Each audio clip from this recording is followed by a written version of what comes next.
आज हमारे सामने ताजमहल पर लिखा एक लेख है। इसमें तथ्य तो बहुत हैं, निर्माण, वास्तुकला, इतिहास, सब कुछ। तो चलिए सीधे इस पर बात करते हैं कि इन तथ्यों को एक यादगार कहानी में कैसे बदला जाए। बिल्कुल। और देखिए, इस लेख की सबसे पहली और बड़ी बात जो मुझे लगी वो ये है कि इसमें जानकारी की कोई कमी नहीं है। मतलब शाहजहां, मुमताज, तारीखें, लागत, सब कुछ दिया गया है। हाँ, मतलब एक तरह से ये बहुत मुकम्मल है। लेकिन इसे पढ़ते हुए कहीं ना कहीं ऐसा महसूस होता है जैसे हम एक बहुत अच्छी तरह से बनाई गई लिस्ट पढ़ रहे हैं, कहानी नहीं। अच्छा, मतलब उसमें एक रूह की कमी है। जानकारी तो है लेकिन वो दिल तक नहीं पहुंच रही। ठीक यही बात। तो मेरा पहला सुझाव है कि इस लेख को तथ्यों के संग्रह से निकालकर एक मजबूत मानवीय कहानी का रूप दिया जाए। मानवीय कहानी? जी। अभी जो कमजोरी है वो ये कि शाहजहां और मुमताज की कहानी एक अलग हिस्से की तरह लगती है। जैसे वो बाकी जानकारी से जुड़ नहीं पाती। बिल्कुल, वो जुड़ती नहीं है। लेख बताता है कि ताजमहल प्यार में बनाया गया, लेकिन ये नहीं दिखाता कि वो प्यार हर पत्थर में, हर नक्काशी में कैसे झलकता है। अच्छा, तो आप कह रहे हैं कि उस प्रेम कहानी को सिर्फ एक परिचय की तरह इस्तेमाल ना करें, बल्कि उसे एक धागे की तरह इस्तेमाल करें जो पूरे लेख को एक साथ बांध कर रखें। बिल्कुल, इसे एक धागे की तरह सोचिए।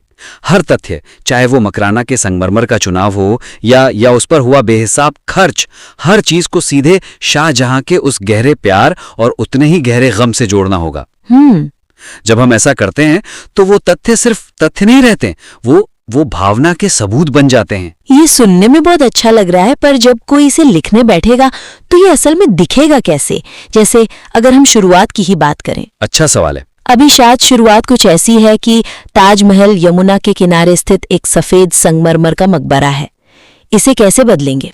देखिए, उस सूखी तथ्यात्मक शुरुआत की जगह हम एक भावनात्मक हुक से शुरू कर सकते हैं। ओके। सोचिए, अगर हम ऐसे शुरू करें, 1631 में एक बादशाह का दिल टूट गया और उस टूटे हुए दिल से निकले गम ने एक ऐसी शक्ल ली जिसे आज दुनिया प्यार की सबसे बड़ी निशानी मानती है। वाह।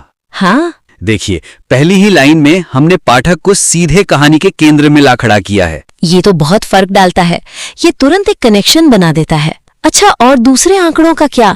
जैसे लेख में इसके निर्माण पर आई लागत का जिक्र है, करीब 32 मिलियन रुपए। ये तो एक बहुत ही ठोस तथ्य है।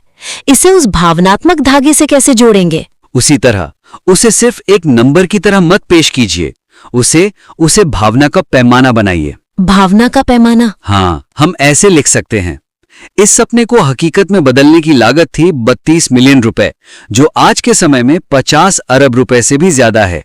लेकिन ये सिर्फ एक आर्थिक आंकड़ा नहीं था। तो फिर क्या था? ये शाहजहां की उस इच्छा का वजन था कि वो अपनी बेगम को एक ऐसी श्रद्धांजलि दे जैसी न किसी ने देखी हो न सोची हो।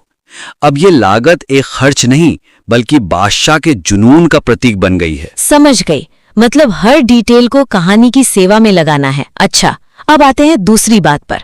जैसा मैंने देखा, लेख को अलग अलग हिस्सों में बांटा गया है। इतिहास, वास्तुकला, निर्माण।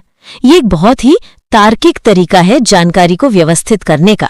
है तो तार्किक, बिल्कुल। तो इसमें क्या कोई समस्या है? देखिए, समस्या नहीं है, लेकिन एक मौका जरूर है जिसे हम खो रहे हैं। मेरा दूसरा सुझाव है कि लेख की संरचना को तार्किक खंडों से बदलकर एक कथात्मक प्रवाह दिया जाए। कथात्मक प्रवाह मतलब एक कहानी की तरह? जी। अभी जो ढांचा है वो एक विश्वकोश या एक अकादमिक पेपर के लिए बहुत अच्छा है, लेकिन वो कहानी कहने के रास्ते में एक रुकावट बनता है। कैसे? जब पाठक इतिहास से वास्तुकला पे कूदता है तो कहानी का जो भावनात्मक प्रभाव बना था वो टूट जाता है। लेकिन एक मिनट, इसका एक फायदा भी तो है। अगर किसी को सिर्फ ये जानना है कि इसे बनाने में कौन से मटेरियल्स इस्तेमाल हुए हैं, तो वो सीधे निर्माण वाले हिस्से में जा सकता है। ये बहुत वाजिब चिंता है और इसका एक आसान सा हल है। मेरा सुझाव ये है कि लेख को इन हिस्सों में बांटें। पहला अध्याय हो सकता है एक वादा, ये मुमताज की आखिरी ख्वाहिश के बारे में हो। दूसरा अध्याय धरती पर जन्नत का ख्वाब, इसमें डिजाइन, प्रेरणा और वास्तुकला की सोच कि कैसे उस गम को कागज पर उतारा गया। अच्छा, मतलब वास्तुकला की जानकारी इस अध्याय का हिस्सा बन जाएगी। हाँ, तीसरा अध्याय पत्थरों में ढलती मोहब्बत। इसमें 20 साल की मेहनत, कारीगर, मजदूर, इन सब की कहानी आए। और चौथा अध्याय समय से परे एक विरासत। इसमें बात हो कि आज ताजमहल दुनिया के लिए क्या मायने रखता है। अब देखिए, कहानी भी चल रही है और जानकारी भी अपनी सही जगह पर है। इसमें इंडो इस्लामिक और मुगल वास्तुकला का इस्तेमाल हुआ है। हाँ, ये एक तथ्य है। इसे धरती पर जन्नत का ख्वाब वाले अध्याय में ले जाइए और सिर्फ ये मत बताइए कि क्या इस्तेमाल हुआ, ये बताइए कि क्यों इस्तेमाल हुआ। क्यों? हम लिख सकते हैं, शाहजहां सिर्फ एक मकबरा नहीं बना रहा था, वो मुमताज के लिए धरती पर एक जन्नत का नमूना बनाना चाहता था। इसलिए उसने फारसी वास्तुकला की नजाकत और भारतीय शिल्पकला की भव्यता को मिलाया। अच्छा, हर मेहराब, हर गुंबद, हर मीनार उस जन्नत की एक झलक देने की कोशिश थी। अब वास्तुकला एक तकनीकी विवरण नहीं, बल्कि शाहजहां के सपने का एक हिस्सा बन गई है। और उन 20,000 मजदूरों वाले आंकड़े का क्या? उसे पत्थरों में ढलती मोहब्बत वाले अध्याय में ले जाइए। सिर्फ ये लिखने के बजाय कि इसे 20,000 मजदूरों ने बनाया, उस मंजर की एक तस्वीर खींचिए। मतलब लिखिए, इस ख्वाब को हकीकत में बदलने के लिए सिर्फ बादशाह का जुनून ही काफी नहीं था। अगले 2 दशकों तक 20,000 कारीगरों, मजदूरों और शिल्पकारों का एक पूरा शहर यमुना के किनारे बस गया, जिनकी जिंदगी का बस एक ही मकसद था, अपने बादशाह की मोहब्बत को संगमरमर में अमर कर देना। बिल्कुल, ये एक आंकड़े से कहीं ज्यादा ताकतवर है। हाँ, इससे तो पाठक उस दौर में पहुंच जाता है। ठीक है, अब तीसरे और आखिरी बिंदु पर आते हैं। लेख में ये बात साफ तौर पर बताई गई है कि ताजमहल एक यूनेस्को विश्व धरोहर है और यहाँ हर साल लाखों लोग आते हैं। पर क्या ये काफी है? आपने बिल्कुल सही नब्ज पकड़ी है। मेरा तीसरा और आखिरी सुझाव यही है कि ताजमहल के महत्व के क्या से आगे बढ़कर उसके क्यों को खोजा जाए। क्या से आगे क्यों तक? हाँ, लेख ये तो बताता है कि ये महत्वपूर्ण है, लेकिन ये नहीं बताता कि क्यों महत्वपूर्ण है। इसे भारतीय इतिहास का प्रतीक या दुनिया की उत्कृष्ट कृति कहा गया है। ये सब सच है, पर ये बातें बहुत सामान्य हैं। ये भारतीय इतिहास के बारे में क्या प्रतीक है? एग्जैक्टली। या ये प्यार के अलावा और किन चीजों का प्रतीक है? क्या ये एक बादशाह की ताकत का भी प्रतीक है? उस दौर की कला का प्रतीक है? ये क्यों ही है जो पाठक के दिलो दिमाग पर गहरी छाप छोड़ता है? हाँ, मैं जब पहली बार ताजमहल गई थी तो मुझे आंकड़ों से ज्यादा वहां की खामोशी और उसकी सिमेट्री ने प्रभावित किया था। ऐसा लगा जैसे हर चीज अपनी सही जगह पर है, बिल्कुल शांत। बिल्कुल, आपने जो महसूस किया वही हर साल लाखों लोग महसूस करते हैं। लेख को उस भावना से जुड़ना चाहिए। तो सिर्फ ये बताने के बजाय कि यहाँ सालाना 50 लाख से ज्यादा पर्यटक आते हैं, इसके पीछे की वजह पर बात करें, हम लिख सकते हैं, हर साल दुनिया भर से लाखों लोग सिर्फ संगमरमर की एक इमारत देखने नहीं आते, वे उस खामोशी को सुनने आते हैं जो पत्थरों में गूंजती है। वे एक ऐसी कहानी से जुड़ने आते हैं जो हमें यकीन दिलाती है कि गम से भी खूबसूरती पैदा हो सकती है। और सच्चा प्यार समय से भी ज्यादा ताकतवर होता है। सही।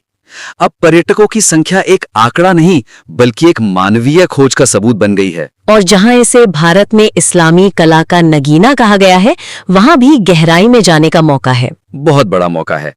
यह सिर्फ एक सुंदर वाक्य है जब तक हम इसका मतलब न समझाएं। बताइए कि वो कौन सी खास चीजें हैं जो इसे नगीना बनाती हैं?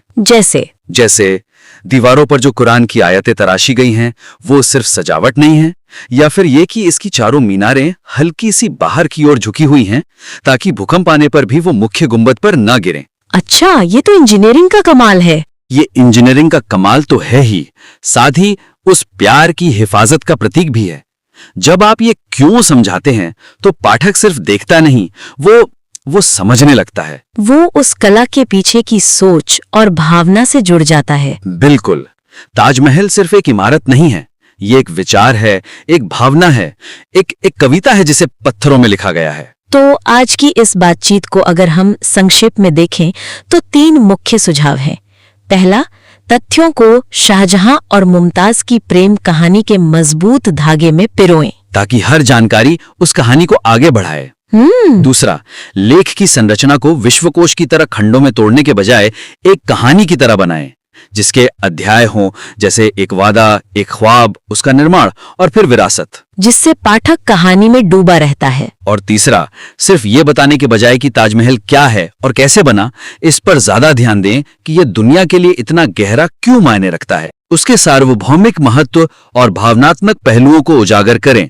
बिल्कुल, ये बदलाव इस लेख को जानकारी के एक स्रोत से उठाकर कला के एक अनुभव तक ले जा सकते हैं। हमें उम्मीद है कि ये सुझाव आपके काम को और भी बेहतर बनाने में मदद करेंगे। जब आप इन बदलावों को कर लें तो इसे फिर से हमारे पास भेजने के लिए आपका स्वागत है।